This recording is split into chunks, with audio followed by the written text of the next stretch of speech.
Nghe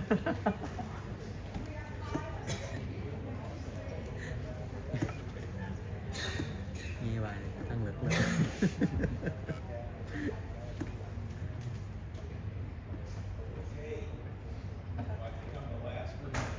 Tác hại của nước tăng lực.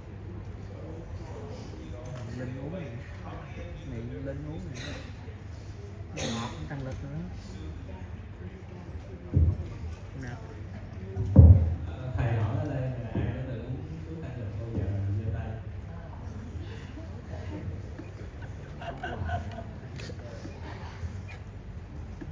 Okay, all right, thank you. Okay, so we're going to talk a little bit about energy drinks and their constituents, and there are a variety of ones that are in Vietnam. Number one, there is the Red Bull Vietnam with a different formulation from Red Bull in the U.S. There's Warrior, so and there are many, many more. You can see here, some have sugar, some don't have sugar, some have artificial sweeteners. They do share a common ingredient, which would be caffeine, right? Various concentrations.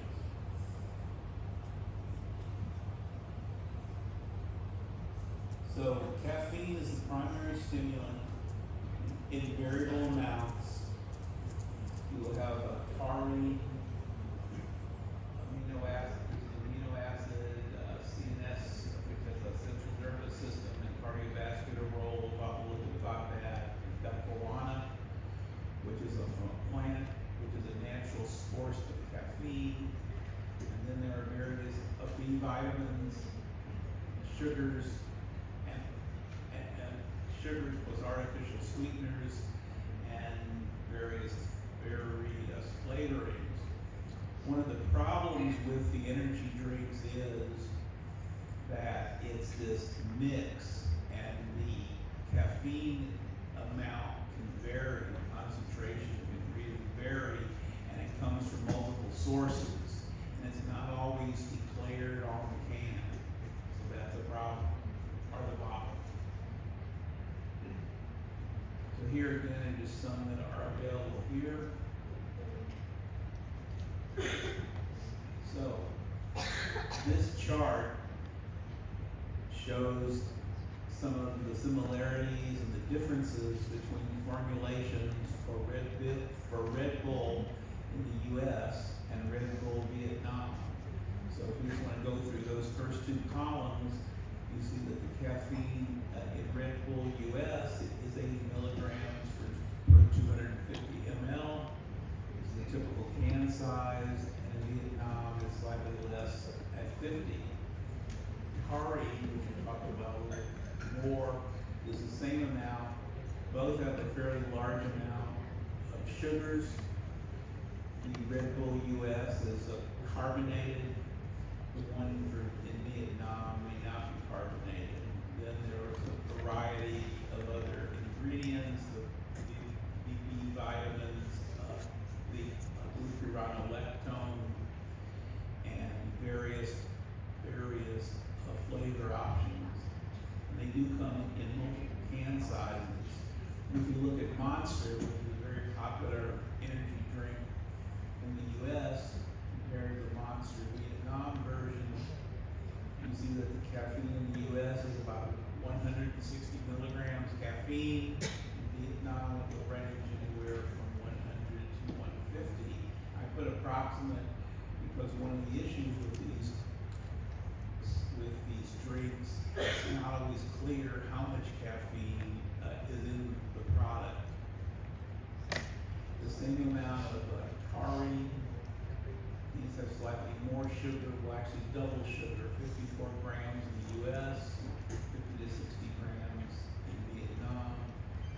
Both are carbonated. In addition to what we saw before, they've got ginseng and L-carnitine. Remember the carnitine shuffle?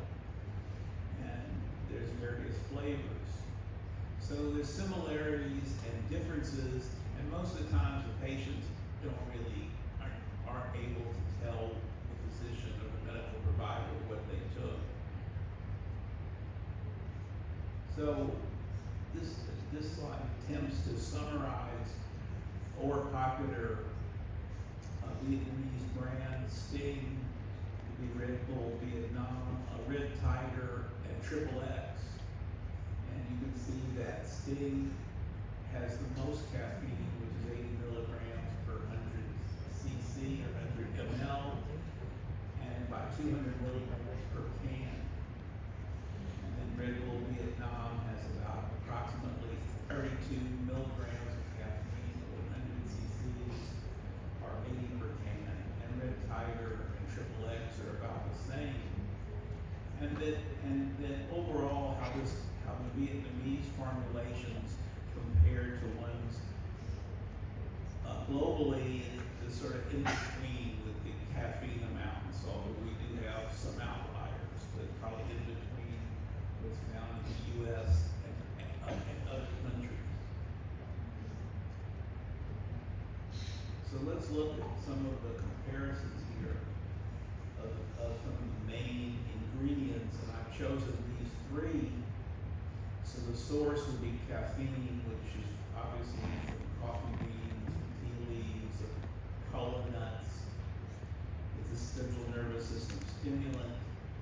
It really works by blocking the adenosine receptor site. The net effect is to increase catecholamines. Half-life of caffeine is roughly 3 to 7 hours. The typical energy drink dose, as I mentioned, is anywhere from 80 milligrams to 300 milligrams per can or unit dose. So it has a high stimulant effect and moderate to high, which are dose-dependent effects on the cardiovascular system, i.e. the heart rate. There is some neurotoxicity possible, especially in overdose, and the baseline compound, it's the baseline compounds that's an interaction with caffeine in and of itself. Taurine is found in meat and fish. It's synthesized in the body. Its function is a neuromodulator and for osmoregulation. It modulates a calcium signaling and works through the GABA pathway. So overall, it tends to kind of slow things down. We have caffeine speeding things up and giving people that rush of high energy. The taurine kind of layers people out. The half-life is about 1 hour. Typical energy drink dose is anywhere from 1,000 to 2,000 milligrams. Low to none stimulant effect and very little cardiovascular risk. It's the neurotoxicity potential. There is some synergism with other compounds, but it's not clear what the toxicity is. But it may potentiate some stimulant effects through mechanisms that are not totally clear. The other major ingredient in energy drinks would be guarana, which comes from the seeds of the Polymia lupana plant. Basically, this plant contains caffeine, so it works just like caffeine by blocking the adenosine receptor sites. It can have a higher caffeine concentration than coffee beans. And so the problem is you've got caffeine from the caffeine bean, coffee beans, and also guarana, and it's not always stated on the can how much caffeine is there from the guarana. So it's often unlabeled, and there's probably, if you mix it with the regular caffeine, there's a high cardiovascular risk for tachycardia, blood pressure effects, etc. Some pathomimetic effects. There is a risk for neurotoxicity, and it's obviously synergistic with caffeine, but there are 2 sources of caffeine. It's a double dose, if you will. So some of the health risks and considerations people are concerned about, authors have been writing about, would be overuse, causing insomnia, hypertension, cardiac dysrhythmias. In the US, there used to be ethanol containing energy drinks. They were banned by the FDA back in 2010. And so you can't get that anymore. I didn't see any, although there may be any ethanol containing energy drinks in Vietnam. So for use in youth and adolescents and children, there's some concerns about effects on the heart and neurodevelopment. Now in adults, and we'll come back to that, the recommended maximal dose of caffeine per day is less than 400 milligrams per day.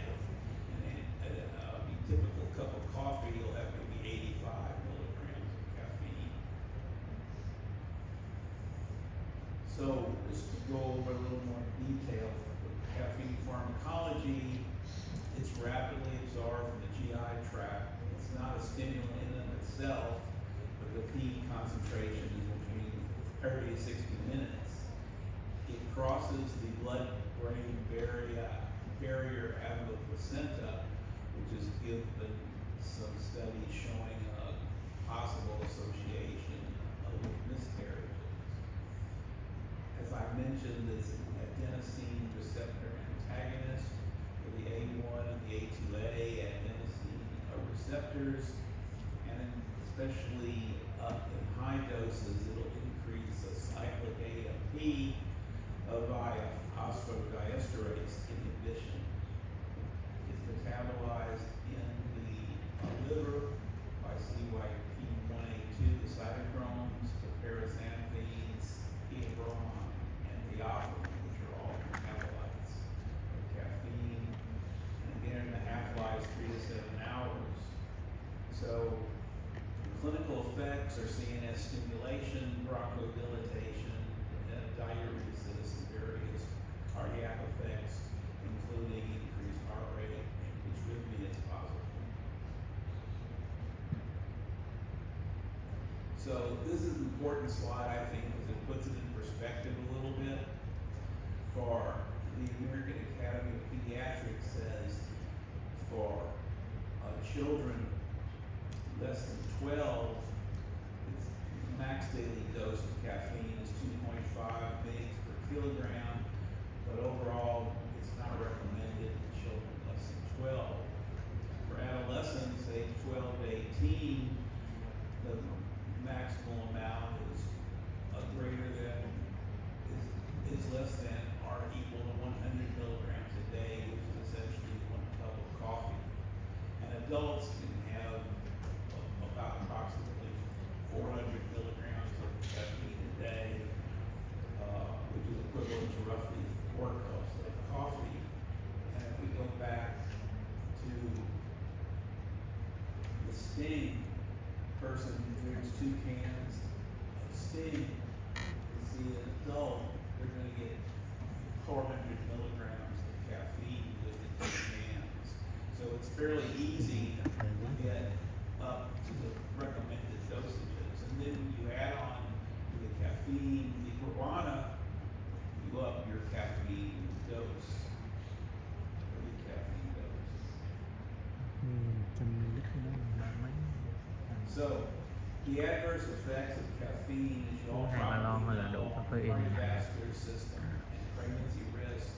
High dose caffeine can increase risk of sudden death, especially with underlying heart conditions. There was one child who studied with the NPS data that Ehlers-Danlos syndrome, and her death was associated with an energy drink. It was not clear that was the cause.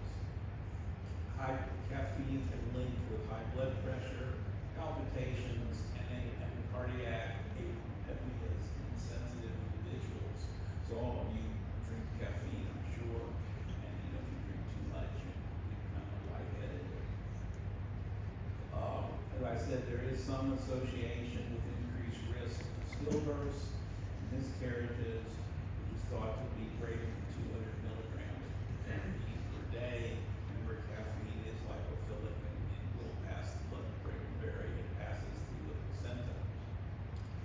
So this questions whether excessive caffeine use may impair fetal growth and lead to low birth rate. It's not proven. Some studies do suggest a dose response, a relationship with pregnancy and a dose response, a relationship. So taurine in energy drinks is another major compound. These various recipes have been worked out over the years by various chefs, if you will. So taurine is a sulfonic acid derived from cysteine, though it's really not an amino acid per se. It's found naturally in the heart, brain, and skeletal muscle, and has multiple roles in the system, which include membrane stabilization, osmoregulation, calcium signaling modulation, and antioxidant activity. They use it in energy drinks to enhance mental performance and reduce fatigue through a different mechanism than caffeine. But I think how they're formulated, they can kind of smooth each other out. It doesn't have any significant taurine, curiously enough, has no significant stimulatory effect on its own. So other common ingredients in energy drinks, as we mentioned, would be guarana, which is a natural caffeine source, but derived is plant derived. It can double the caffeine concentration in the average energy drink, and it's not always declared.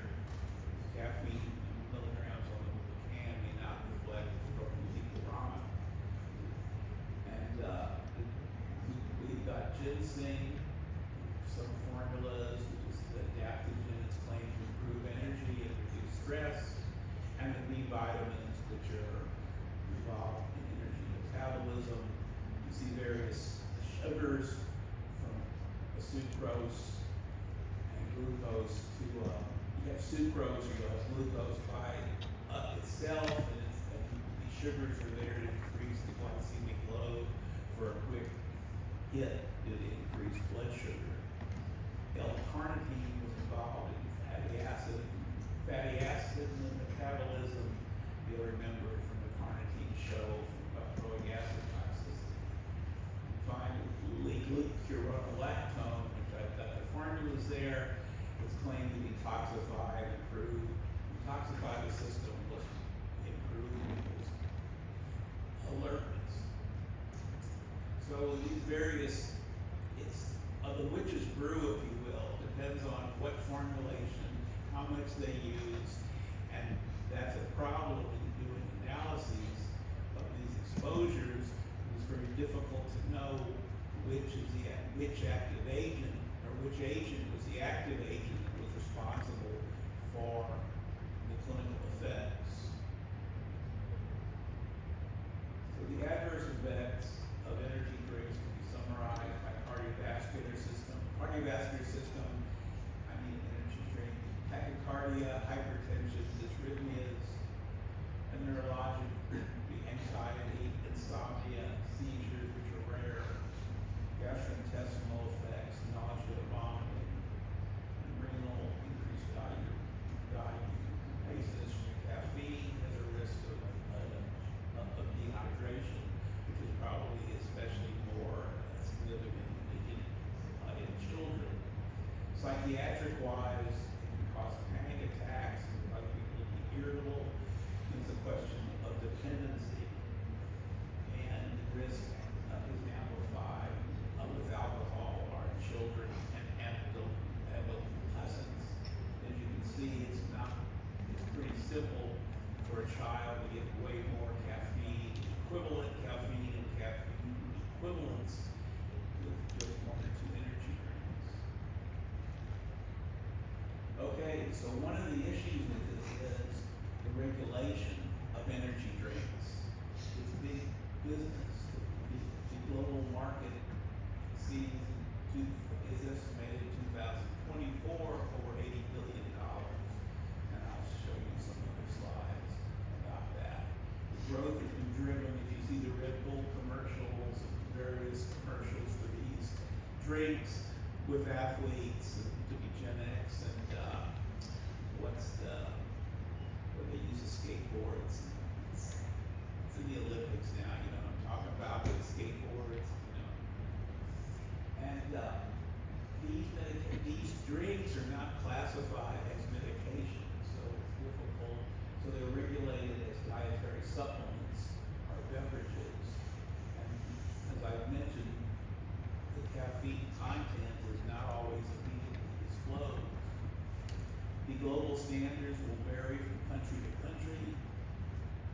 In the EU, the labeling should show max caffeine limits. The US is less stringent, and there's voluntary guidelines. As I mentioned, ethanol has been banned from energy drink formulations in the US. Some countries do restrict sales to minors. I don't think there's any restriction here that I'm aware of. You all can tell me more than I would know.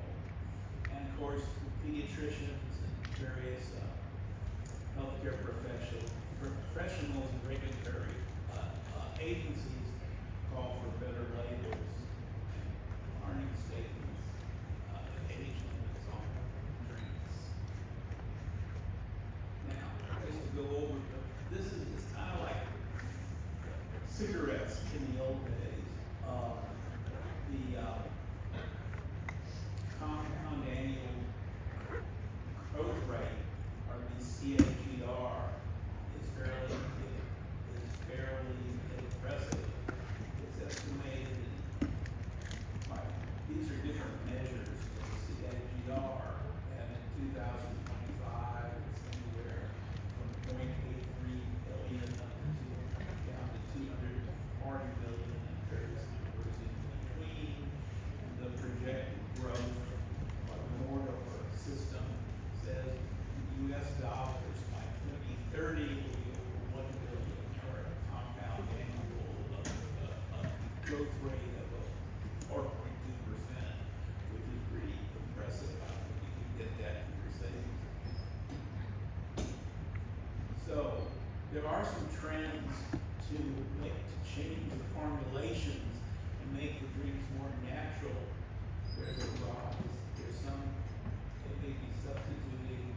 You'll see low sugar formulations or no sugar, natural caffeine. I'm not sure what that means, but rather than synthesized.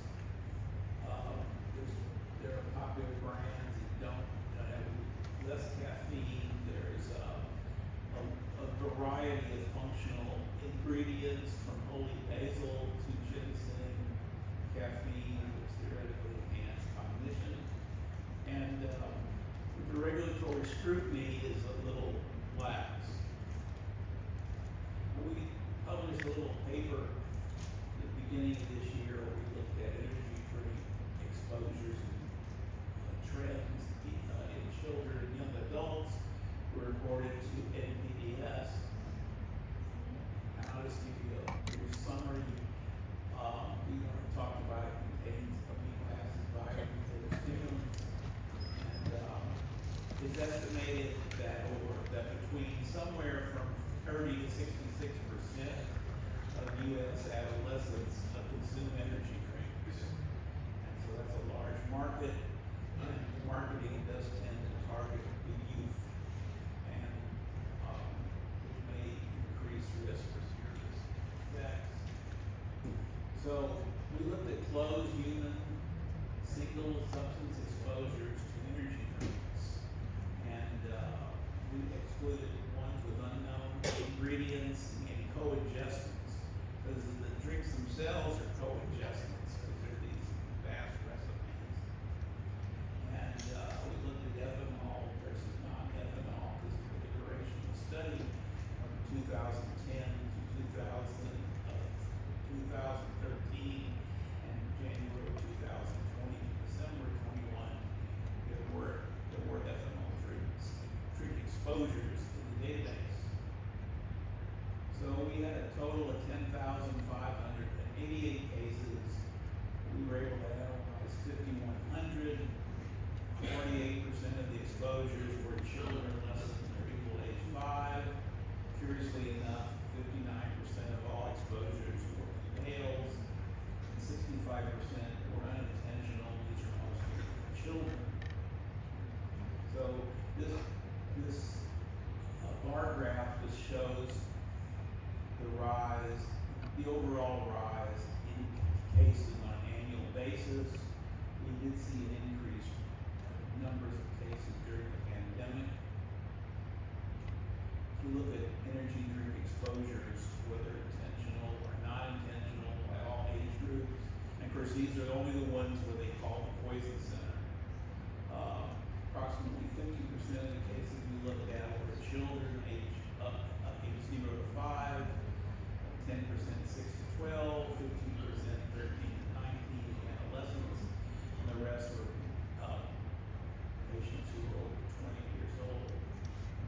age groups come from the NPDS categories. The three major clinical effects where we saw adverse data could be described by neurologic, gastrointestinal, and cardiovascular. And the medical outcomes increased by the type of drink. So like if it was a drink that only contained caffeine, the likelihood of an adverse medical outcome was 15%, but the caffeine with various additives and rose to 23. And the ethanol ones we found was up to 42, but those were not banned in the US. So if one looks at medical outcome by age group, you can see the top rectangle is in children 0 to 5 years. Most were minor to no effect, though there was a small percentage that were major to moderate effect. Same for 6 to 12-year-olds and the 13 to 19 age group of major to moderate clinical effects predominated, as was seen in over 20-year-olds. So the limitations of the study, the energy drinks are complex mixtures. We're unable to attribute outcome to each individual ingredient, and TS is a passive reporting system, and so we're able to confirm each case. So we know that the FDA banned the energy drinks with ethanol in 2010. Both the American Academy of Pediatrics and the European Cardiac Surgery Society advised against use in youth. And many people, including the editorial that was written with our article, said that label and marketing guidelines are insufficient. So, in conclusion, energy drinks do pose documented risk to children and adolescents. Most exposures result in only minor outcomes, but severe effects do occur. Clear labeling of the stimulant content is essential, and pediatric access to energy drinks should be limited through policy. Public education is needed to raise awareness of potential harms. We think too many people, like parents, think it's not a big deal, and clinicians, and this is a thing we've heard through this conference today, clinicians and poison centers must remain to be vigilant for early identification and triage. So that's where we are with the energy drinks. Thank you very much for your time.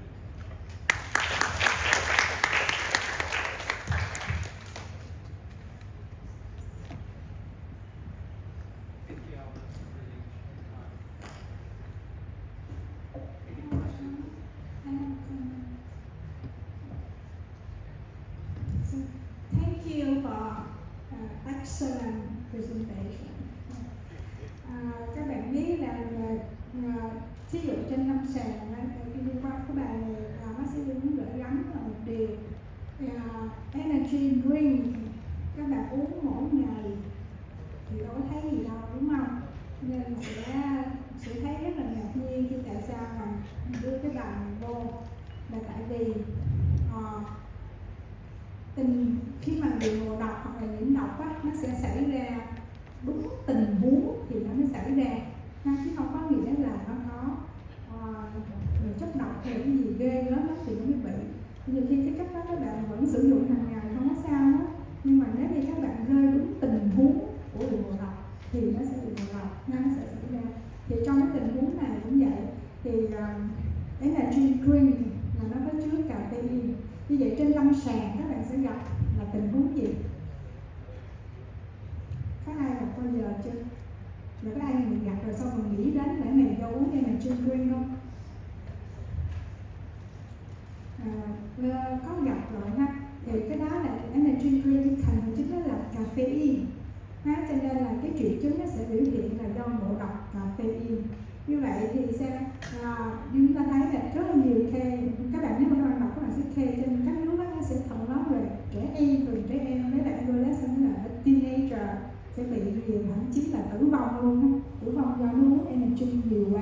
Ví dụ một ngày nó uống 3-4-5 lon cùng một lần á, là nó có thể vô cái trên tim, rối loạn trên tim liền, vô nó bị cái cơn nó suy tim cấp hay là rối loạn liền, thì lúc đó là nó đi vào khoa tim mạch, cấp cứu nhận, rồi sau đó sẽ đẩy vô khoa tim mạch, thì cái biểu hiện trên tim mạch nó sẽ là chính, thì sẽ đẩy vô khoa tim mạch. Và nếu như tim mạch chúng ta không có để ý, không có biết cái gì, nếu mà trước đây không hề có bệnh lý tim gì hết, là tự nhiên đi vô một cái tình huống như thế này, thì các bạn phải nhớ nghi ngờ đến xem là nó có liên quan đến nhiều ngộ độc gì không. Lúc đó các bạn phải hỏi, thì phải đọc cái nhớ là hỏi câu có uống energy drink không, có tăng lực gì không, thì lần đây các bạn phải nhớ nha.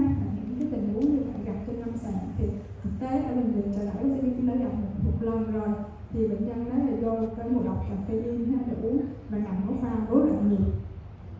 Thì cái tình huống cái gặp như sẽ là như vậy. I just mentioned about when the patient admit to the hospital.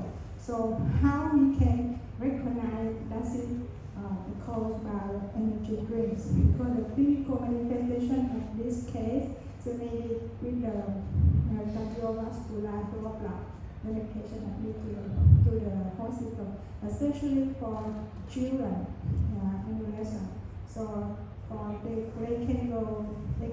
they can admit to the emergency room, and then they will transfer to the cardiology department.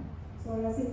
That time the patient is healthy, but there's something happened on the heart disease and some arrhythmia. So that's it. We need to ask the question: do they use the energy drink or not? Yeah.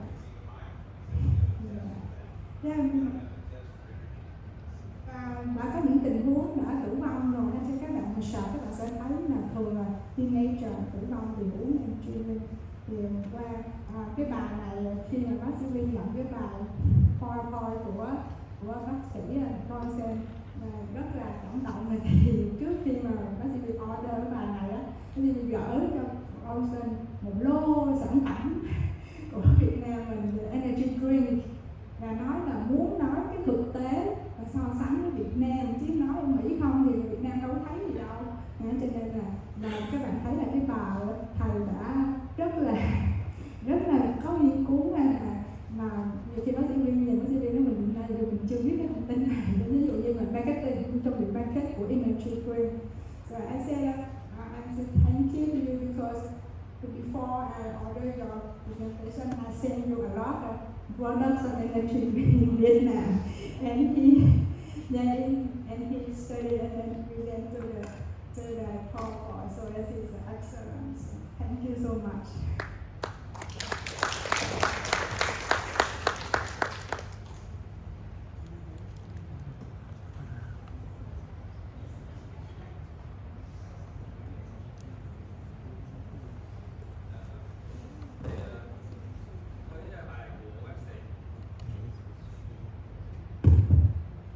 Cái bài của Alvin Bronstein đó là bài cuối cùng của hội thảo ngày hôm nay, thì chúng ta xin chuyển sang phiên hỏi đáp. Thì không biết anh chị và quý vị có câu hỏi không ạ?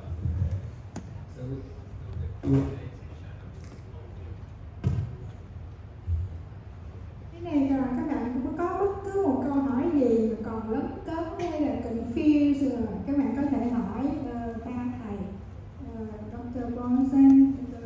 Felix, and Dr. If you want, you can just ask a question. And just comment, it's okay, no problem. Xin hỏi các bạn, thank you very much for the great presentation. Energy drink. Mình muốn hỏi ông một câu là người Mỹ là người uống cà phê nhiều trên thế giới các cái nhỉ?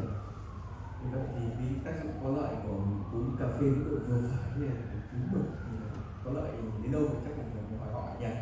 Đấy. Thứ hai là nếu có lợi thì về bản chất hay có phải có một do các có một tí sự than hoạt trong cà phê không nhỉ? Có phải thế không nhỉ? Rồi chắc bởi vì giờ các vị than hoạt cũng là ngày đưa uống cà phê tất nhiên than hoạt vào trong bụng nhé. Tự thành động trong bụng một ngày Nếu trong than hoạt trong cà phê có than hoạt, nó than nó cháy. Vậy đó. I have a question. The Americans in the people who consume highest amount of the people consume coffee most frequently in the world, right? And so, what's the benefit, health benefit of moderate consume of coffee every day? And if there is some benefit, is it due to charcoal content in the coffee or in the coffee or other thing? So, is there any benefit, health benefit from the moderate consumption of coffee every day?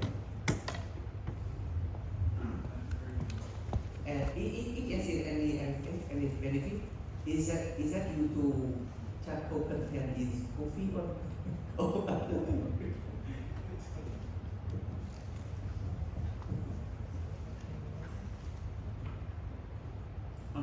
I don't know if there's a I think anything in moderation is okay. I think many people need caffeine to get going in the morning. It's just a question of moderation. And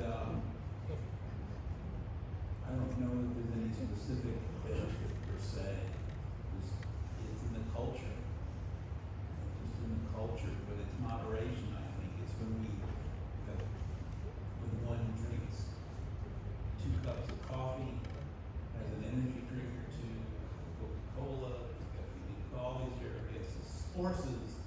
It's very easy to exceed the 4 cups a day for the adult. So, and then it depends on how sensitive their system is, their bone distributors, palpitations. That's really the problem. But I think in moderation, I don't think there's an issue. Too much is too much.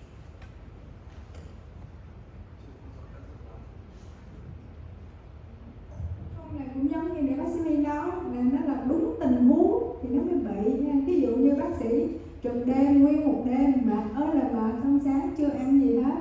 Nếu trực đêm mệt quá trời mệt luôn, sáng đó uống vô một ly cà phê đảm bảo có khi sẽ vô bệnh viện nằm cấp cứu. Bác sĩ Huy gặp rồi. Ngày nào cũng uống cà phê, no problem. Bác sĩ đó ngày nào cũng uống cà phê ăn sáng. Every day he has a breakfast with a cafe and a cup of coffee. No problem with that. But one day, so after night duty, he's very tired. And after night duty, he was so hungry. And then he just take a coffee and then he has a remand. So at that time, ly cà phê lúc thời điểm đó trở thành là một ly cà phê độc. Độc không nói người ta bỏ chất độc trong ly cà phê. Caffeine thời điểm đó nó đã rơi vào đúng tình huống gây ngộ độc thì nó sẽ trở thành độc. Tại vì nó sẽ có nhiều yếu tố factor ảnh hưởng trên nó. Vì hôm đó bác sĩ rất quá mệt mỏi, hôm đó chưa ăn gì hết, quá mệt mỏi. Cái lúc đó cái sensitive nó nhiều hơn. Mà uống cái tách cà phê hôm đó nữa, ở cà phê nó có đậm đặc hơn không?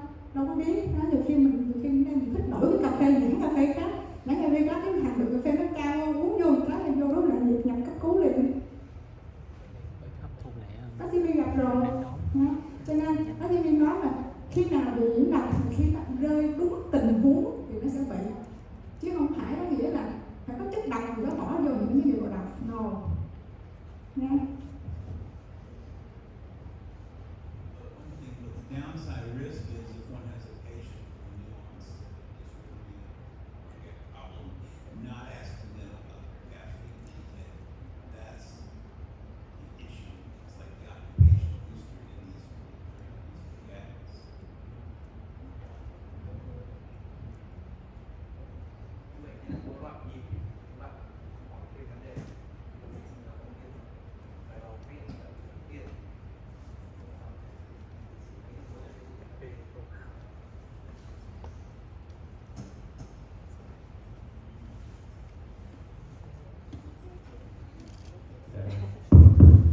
Dạ, xin mời tiến sĩ Thạch của UMC.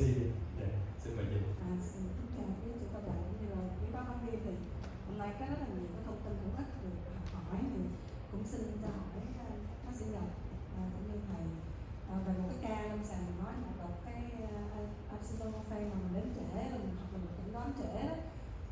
cũng cái việc mà mình lưỡng lự giữa hai cái chẩn đoán này cũng thường xảy ra và nó phân biệt với nhiều bệnh lý thì cũng có thể gặp. Tuy nhiên trong cái ca lâm sàng đó mình để là nó chẩn đoán một độc suy gan cấp, có thể là cho cái nhiễm khuẩn huyết hoặc là mình chưa rõ nguyên nhân. Thì cái xử trí mình cái thời điểm đó là sao mình không thay huyết tương, tại vì trong cái suy gan cấp là mình có thể thay huyết tương. Mình thắc mắc cái thứ hai là cái lúc mà bác sĩ đã nghĩ rồi mà cho xét nghiệm rồi thì sao mình không cho các em là SYMPOSIUM, và trong cả cái trường hợp mà mình tổn thương gan, đây là mình gọi là ngộ độc cấp hoặc tổn thương gan cấp mà chưa rõ thì mình có thể dùng em là SYMPOSIUM, mặc dù là có thể là mình không, mình chưa biết nó có phải là do acetamol hay không.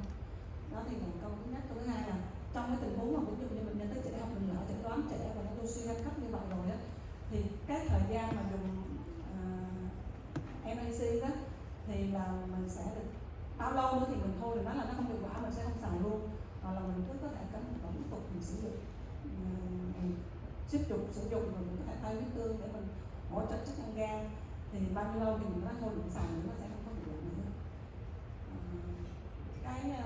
Cái thứ ba đó là cái thuốc mà Formepizole mà mình mới có nói á, thì hiện tại thì ở bên đại học y dược cái làm cũng có em là SYMPOSIUM nhận truyền cũng như là cái thuốc đó, thì thật ra thì nhập vô là để sử dụng cho điều trị chống độc của cái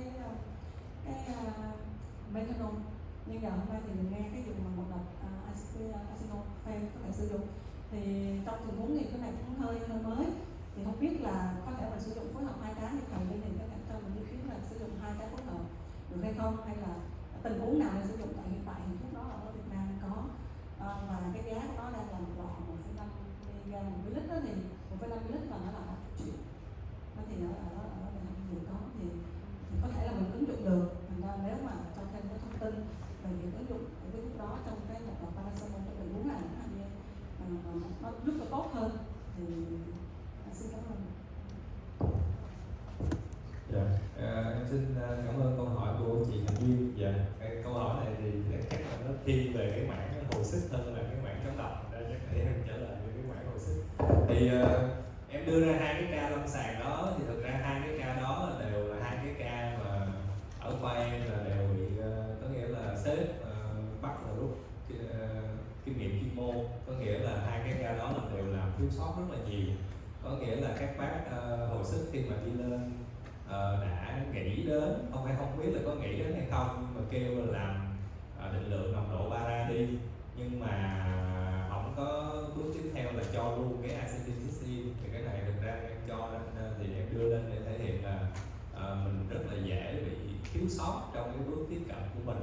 Chứ thực ra thì cái ca này thì nếu mà tiếp cận và bài bản theo textbook á, thì đúng là chắc chắn là những cái bệnh nhân này là cũng là sẽ được cho acetylcysteine sớm. Có nghĩa là giống như hồi nãy em có đưa ra cái nghiên cứu là thậm chí là cho những cái bệnh nhân mà suy gan cấp mà không do paracetamol thì cái việc sử dụng acetylcysteine nó cũng có hiệu quả, đặc biệt là khi sử dụng sớm, chẳng hạn như là bệnh nhân ở bệnh não gan ở độ 1, độ 2 thôi. Còn những cái bệnh nhân này khi mà bắt đầu sử dụng acetylcysteine rồi thì lúc đó bệnh nhân đã là hôn mê rồi, thì có nghĩa nếu mình phân loại cầm ước chừng thì cũng ít nhất là cũng phải độ 3, độ 4, thì có nghĩa thì cái hiệu quả nó cũng không có nhiều.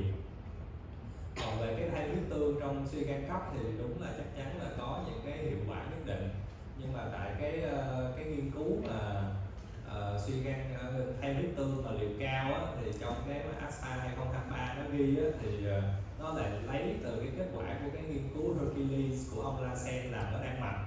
Mà trong cái nghiên cứu đó thì ông lại lấy cái nhóm mẫu bệnh nhân là những người suy gan cấp mà không phải do paracetamol, thì thành ra không biết là có áp dụng được ở trên những cái bệnh nhân suy gan do ngộ độc para hay không. Nhưng mà thực ra ở Việt Nam thì ở khoa tụi em á, thì vẫn thì nếu mà giống như những cái trường hợp cứu cánh á, thì tụi em vẫn là thay huyết tương cho những cái bệnh nhân đó.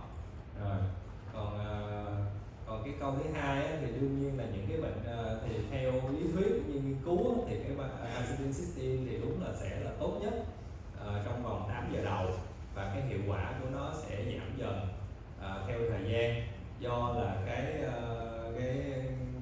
nghiên cứu nó như vậy.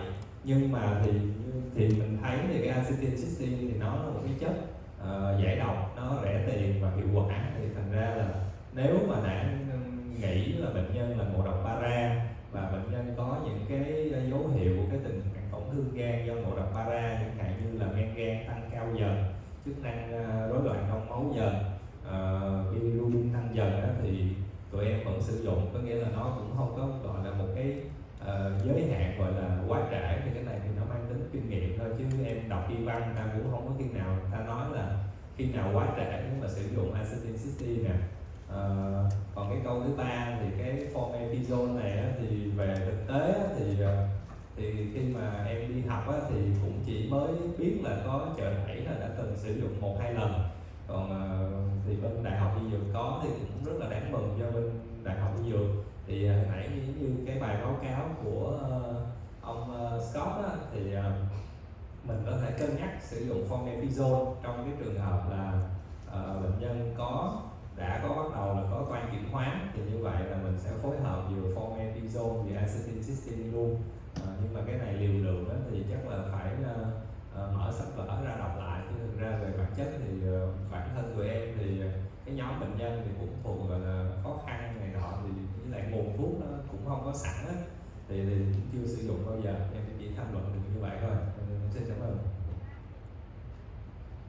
Okay, so there is a question that what are the factors that you should consider when you use formepizole? So what are the factors in acetaminophen positive?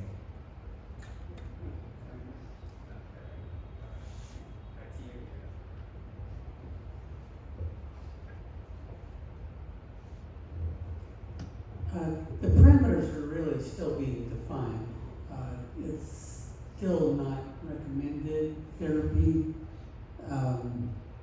It's really more of a mechanism at this point, but the studies are going on right now to look at that. What I use as a criteria is if somebody has a high level of acetaminophen, that you can block its metabolism to the toxic metabolite. Particularly if it's very high and they're already developing some acidosis, I will use it in those selected cases, but it's not that common that I use it. I might use it once a week, something like that. But I think that'll be defined. I think the study started last July, didn't it now? Something like that, multi-center study.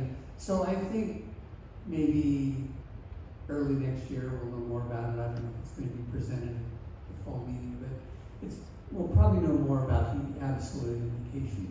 But it's really the two things: interrupt the formation of the metabolite and to interfere with the junk pathway that causes more downstream damage.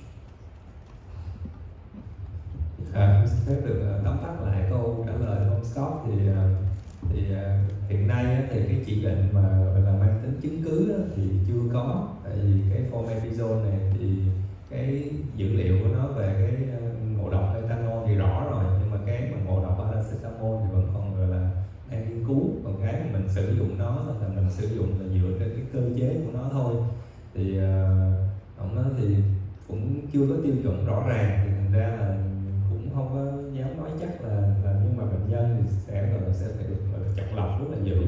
Còn cái kết quả nghiên cứu thì hiện nay đang có một cái nghiên cứu đa trung tâm đang thực hiện, thì hy vọng là ở khoảng đầu năm sau thì chúng ta sẽ có thêm cái dữ kiện để mà đưa ra để mà biết là có thể sử dụng formepizole cho cái nhóm bệnh nhân nào mà ngộ độc paracetamol. Dạ, em xin hết.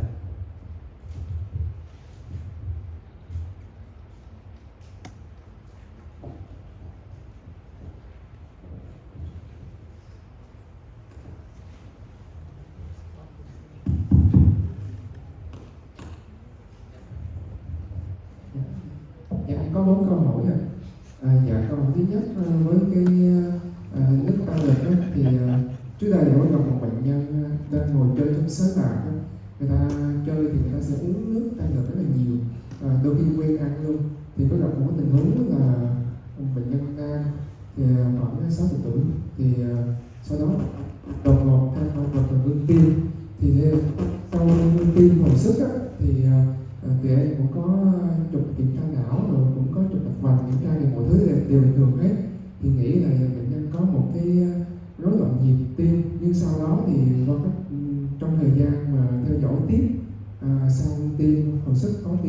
hồi sức thì không ghi nhận một cái rối loạn nhịp tim nào hết. Thì cuối cùng bệnh nhân này thì cũng mất vì cái hậu quả ngưng tim do cái quá trình hồi sức hậu viện của bệnh nhân nó chậm trễ. Thì sau đó thì em có trước khi về thì có hỏi được người nhà thì cái hoàn cảnh của bệnh đó, thì nó rơi vô là bệnh nhân đang chơi đánh bài chơi, nhưng mà trong đó thì có dùng mọi người có thói quen là dùng cái thuốc tăng lực. Thì khi qua cái bài của thầy thì em nhớ lại cái tình huống lâm sàng của ca đó. Thế thì mình thì có nhiều loại nước tăng lực, thì trong đó có Sting á, hình như là cái caffeine cao nhất, nhưng mà em thấy hiện giờ giới trẻ dùng rất là nhiều, mỗi khi một dùng ngay cả anh em trong khoa của em cũng thấy dùng cũng nhiều, có nhiều ngày 3-4 lon là có, và không có thể nào mà khuyến cáo với bạn được. Thì cái mốc hồi nãy thầy đưa ra là 400mg thì tính ra chia cho các tùy theo cái loại chế phẩm để mình đưa ra. Dạ, thì mình có cái khuyến cáo mạnh nào không thầy? Dạ, là cái câu thứ nhất. Hay là bỏ từ cao hay là hỏi?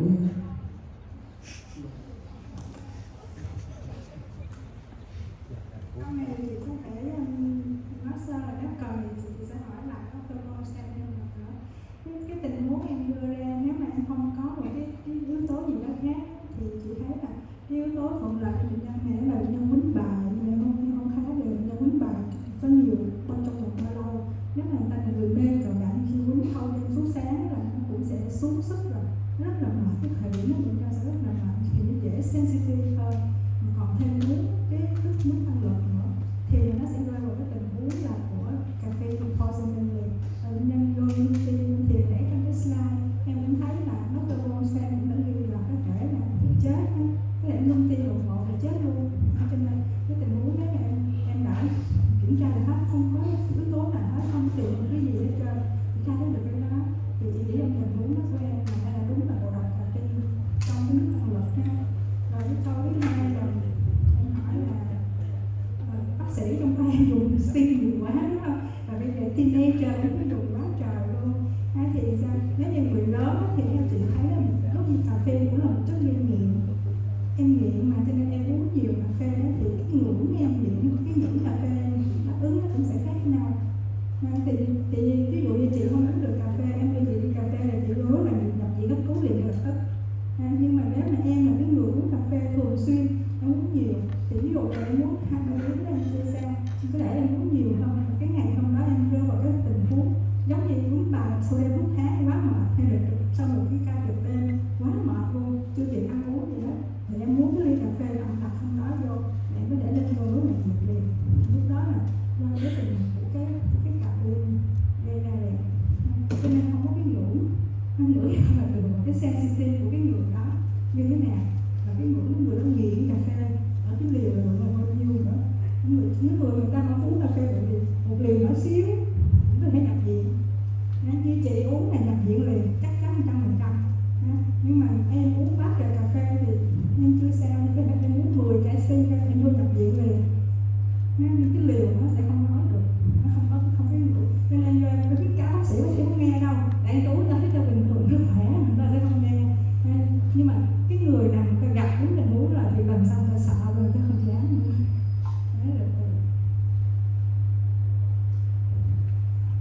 Câu hỏi tiếp theo là hỏi về Alvin. Dạ, thì nãy giờ là ngồi đọc cấp, nhưng mà em cũng gặp cái trường hợp là một cái người thường xuyên lạm dụng paracetamol, một ngày uống 6-7 viên và người ta uống kéo dài tháng này qua tháng nọ luôn. Thì có một cái ngày đẹp trời nào đó thì họ mua cigar, tại vì bình thường là họ không có đi khám xét nghiệm men gan gì hết. Thì một cái ngày ông đó là uống 2 tháng, thì đến ngày đó thì ông vào thì cigar thì hỏi là tiền sử thì em vẫn đánh như là một cái cigar cắp được, thực ra là mạng một cái dài mà tích liều, em nghĩ như vậy thì vẫn ra. Thì sau đó bệnh nhân được đỡ. Rồi những cái bệnh nhân mà tụi em điều trị hồi sức sau phẫu thuật thần kinh thì bệnh nhân thường có sốt, thì em cũng có dùng para cũng tương đối lắm. nhưng mà kéo dài, thì có những bệnh nhân kéo dài 10 ngày thì đến theo dõi thì thấy men gan mỗi ngày mới tăng lên, thì em cũng sợ nó sẽ như tình huống như vậy. Nhưng mà bệnh nhân thì sốt quá thì cũng phải dùng phải giảm rồi tất cả những cái biện pháp để cơ học cho cái thuốc men. Nhưng mà em mới đặt ra giả thiết là hay là mình cho acetylcysteine liều như thế nào đó cùng với para luôn, tức là mình không cho như liều cắt đó. Thì em có thử đặt thôi, tức là bình thường một bệnh nhân thoải mái em sẽ cho một ngày 2 đến 3 gói acetylcysteine 200 mg. Thì bây giờ bệnh nhân đó em cho lên là ngày 9 gói 3 x 3. Thì em thấy rằng là cái nhóm bệnh nhân đó có vẻ như là cái men gan nó không có cái cảm nhận lâm sàng thôi, thì không tăng lên nhiều như những cái trường hợp mà em không xài thông thường kia. Thì mình có thể với những bệnh nhân dùng para, phải dùng para thì mình có thể là acetylcysteine rồi. Em đặt câu hỏi với chỗ báo cáo viên về cái bài đó. Dạ. Câu hỏi thứ 3 là hỏi chỗ thầy Trường ạ. Dạ, metformin đó thì có những bệnh nhân người ta dùng liều bình thường luôn, tức là mỗi ngày người ta dùng những cái ngày mà 3-4 ngày đó thì họ đã là nhiễm trùng. Cái điều đó vẫn dùng liều bình thường, 3-4 ngày đó người ta nhiễm trùng, có thể là thận tổn thương, sau đó thì họ vô với tình trạng là to, thì họ đã lên thuốc rồi nhưng mà điều trị thì to vẫn còn tăng. Thì theo cái thói quen của bác sĩ hồi sức á, bệnh nhân dùng vòng mạch, bệnh nhân sốc vô sepsis và dùng vòng mạch với lại tổn thương cơ quan thì tụi em vẫn lọc máu thôi. Nhưng mà cái chỗ là lựa chọn EFT với lại cái này là bên hồi sức rút, nhưng mà EFT thì nó nhanh hơn, CT thì nó từ từ, nhưng mà huyết động bệnh nhân như vậy thì có những trường hợp thì em quyết định là mặc dù vòng mạch đang sử dụng nhưng mà quyết định dùng EFT luôn để cho nó lấy nhanh ra, vì nhận định đó là cái ngộ độc metformin. Dạ, thì sau đó vòng mạch bệnh nhân cải thiện rất là nhanh. Dạ. Thì sau khi bệnh nhân xuất viện lại thì chức năng thận bình thường lại, nhưng mà bác sĩ lâm sàng người ta có khởi động lại metformin hay không, hay là thôi luôn, lần này né luôn, chỉ qua insulin chích luôn. Dạ. Thì cái chỗ đó thì bác sĩ lâm sàng người ta có hỏi. Dạ. Câu hỏi thứ 4. Dạ. Xin lỗi anh, bây giờ lại để trả lời trước cái câu của anh chứ hỏi liên tiếp thì mình hỏi hết phần người khác rồi cũng kỳ. Dạ. Thì cái câu hỏi thứ 2 là cái việc mà sử dụng acetylcysteine mà thường quy á, thì thực ra là không có cái guideline nào nói mà uống para hoặc là truyền para mà phải uống kèm thêm acetylcysteine để không có tăng men gan hết. Cái đó là nói thẳng nó thật luôn, không có guideline nào hết. Nhưng mà những cái gọi là mưu mẹo của dân hồi sức á, dân hồi sức thì kiểu cũng là thường là hay điều trị theo cơ chế á, thì bản thân bác sĩ Nhật cũng đã từng làm cái chuyện giống bạn rồi, giống anh rồi. Có nghĩa là nhưng mà cái bệnh cảnh của bên bác sĩ Nhật là sẽ khác, là có nghĩa là cái bệnh nhân đó là trạng thái động kinh và phải dùng tới 3 loại thuốc chống động kinh để mà kiểm soát. Mà mình cũng biết là những cái loại thuốc chống động kinh thì nó gây tăng men gan rất là dữ. Thì bác sĩ Nhật quyết định là cũng cho cái liều na ná giống bạn á, là 3 gói nhân 3 mỗi ngày á. Có nghĩa là bên tiêu hóa người ta hay có thói quen là để cho silimarin để mà hạ men gan á, nhưng mà bác sĩ Nhật không có cho. Bác sĩ Nhật cho acetylcysteine 3 gói nhân 3 á, thì nó giảm men gan thiệt. Thì cái đó là chỉ là chia sẻ, gọi là cái ngu mẹo của bác sĩ hồi sức hơn. Nhưng mà về guideline không có cái khái niệm gọi là truyền paracetamol và uống chung với acetylcysteine để mà tránh cái tình trạng tăng men gan. Thì nói chuyện về khoa học là như vậy. Dạ. Xin mời anh Trường trả lời câu hỏi thứ 3.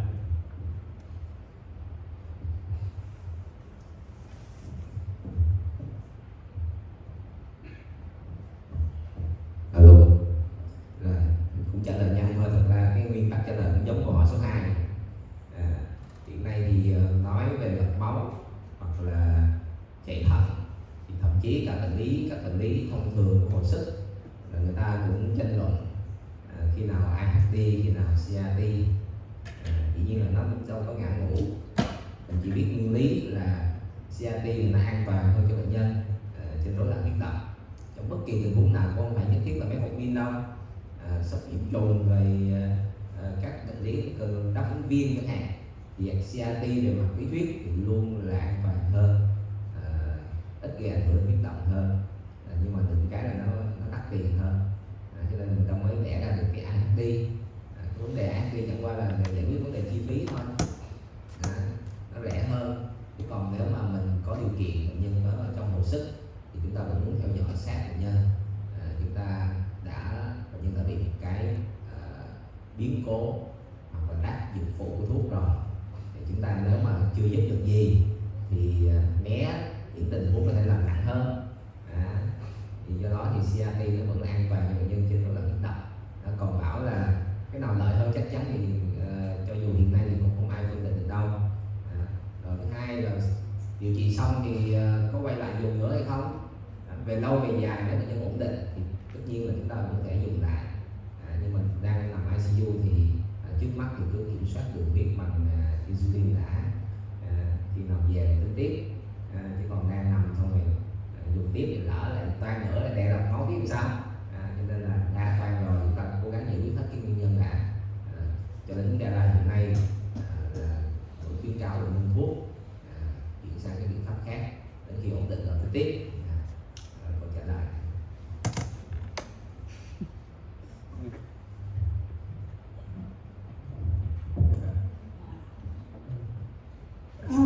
Chắc mất thời gian để xin lỗi, nên các anh chị nếu có câu hỏi gì thì có thể cho được riêng hoặc là qua email thì sẽ trả lời cho tất cả các bạn. Vì mấy thầy cũng nên mệt quá rồi, đi suốt một ngày